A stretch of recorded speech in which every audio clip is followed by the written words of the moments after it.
Okay, this is the Bugs 2C, and I've put a all-in-one camera on it,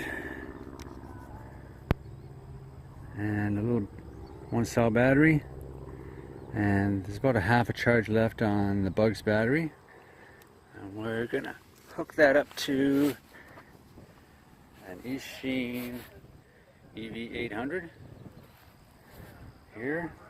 Let's see what happens. Let's see if I can plug that in first. Okay.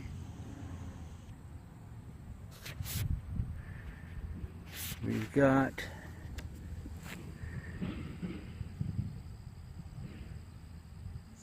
it working on A5. Now we're going to turn it on. Let's see. So we're just going to check the latency. The video.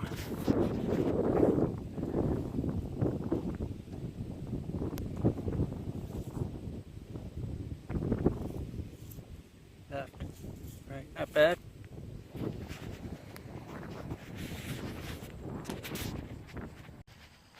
Well, what I found out was when I use this all-in-one with the battery, I get 0 satellites. So I took them off. I put the second battery in, and we're going to try that. We waited 20 seconds, and we have 10 satellites. So, must be it.